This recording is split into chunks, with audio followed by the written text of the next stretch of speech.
Selamat sore kawan-kawan. Kali ini kami menghadirkan sebuah pertandingan catur dengan ending yang sangat-sangat brilian dari legenda catur dunia Mikhail Chigorin. Mikhail Chigorin sebagai putih bersua dengan Eugene Sinoskobarovsky. Oke, langsung saja. Game yang berlangsung di Kiev, Ukraina tahun 1903 ini dibuka dengan pion E4. Pion hitam E5. Chigorin kemudian memilih King's Gambit. Pion F4. Eugene Sinoskobarovsky merespon dengan Fokbear counter gambit. Pion D5. Pion hantam pion D5. Pion hitam E4. Mikhail Chigorin lalu melakukan skak. Gajah B5. Pion C6. Pion pukul pion. Kuda makan pion. Chigorin kemudian mendorong pion D4. Eugene Sinoskobarovsky lalu melakukan skak. Menteri A5. Dijawab oleh Chigorin. Kuda C3. Hitam terus menekan. Gajah keluar ke P4. Mikhail Chigorin menjawab langkah ini. Gajah D2. Game berlanjut. Kuda raja hitam F6.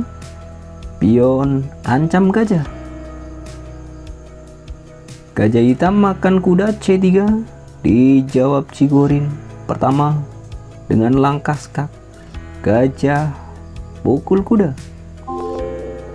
Dan setelah pion hitam makan gajah, Mikhail Chigorin menghajar gajah hitam menggunakan gajah.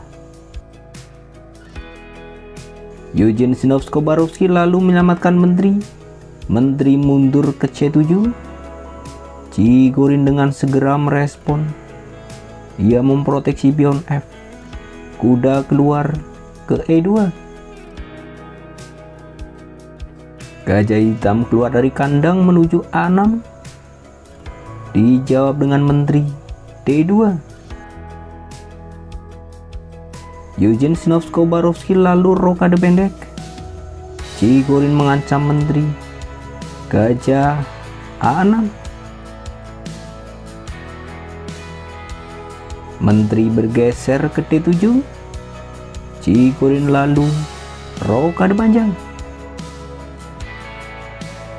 Hitam lalu melanjutkan pertarungan dengan sebuah langkah cerdik. Pion mengorbankan diri ke E3. Tujuan dari pengorbanan ini, jika sekarang Chigorin tergoda menggerakkan menteri pukul pion, maka benteng E8.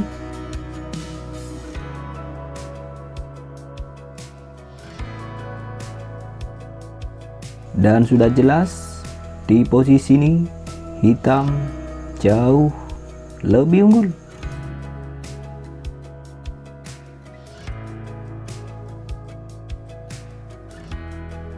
Namun sungguh malang bagi hitam, pada game aslinya setelah pion maju ke E3 ini, Chigorin tak tergoda mengambil pion.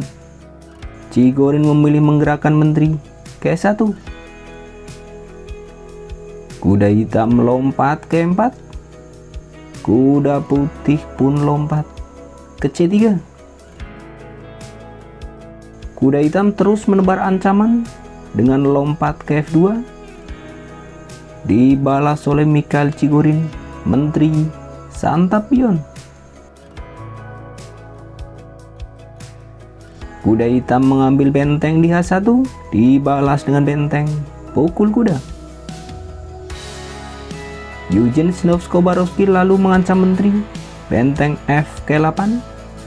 Dan setelah menteri menghindar ke F2, menteri hitam bergerak ke F5.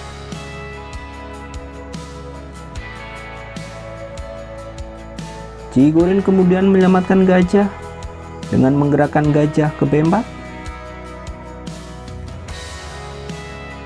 Menteri bergerak ke F3.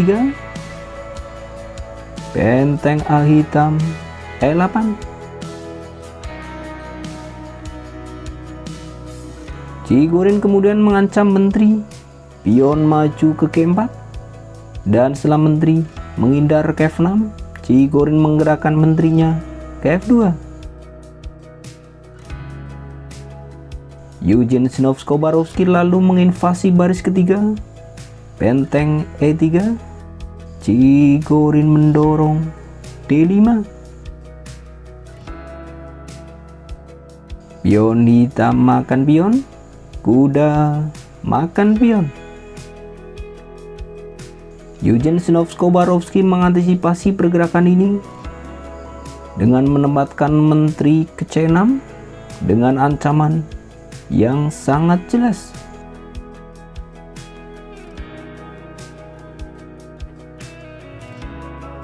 Dengan segera, Chigorin menggerakkan benteng ke D1. Eugene Zinovsko-Barovsky kemudian terus menebar teror. Ia menginvasi baris kedua, benteng E2, mengancam menteri dan juga mengancam skakmat satu langkah di C2. Mikhail Chigorin menjawab ancaman dengan mengadu menteri. Menteri nongkrong ke C5. Hitam melanjutkan, menteri pindah ke K6. Dan pada titik ini, Mikhail Chigorin merancang sebuah counter attack mematikan. Pertama-tama, Chigorin melakukan skak dengan aksi pengorbanan kuda ke petak E7 skak. Benteng hitam makan kuda disambut dengan invasi benteng di baris ke-8, benteng D8 skak. Satu-satunya opsi bagi hitam adalah menutup skak benteng E8, namun ternyata langkah ini langsung dibalas oleh Mikhail Chigorin dengan sebuah kombinasi mematikan yang berujung pada skakmat hanya dalam 2 langkah. Apabila kawan-kawan ingin, silahkan pause video ini dan coba temukanlah 2 langkah skakmat dari putih.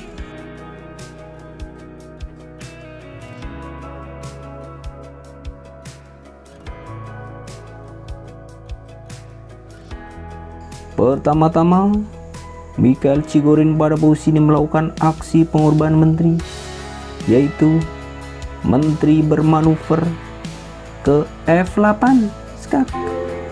Dan setelah langkah ini, Eugene Zinovsko-Barovsky langsung menyerah.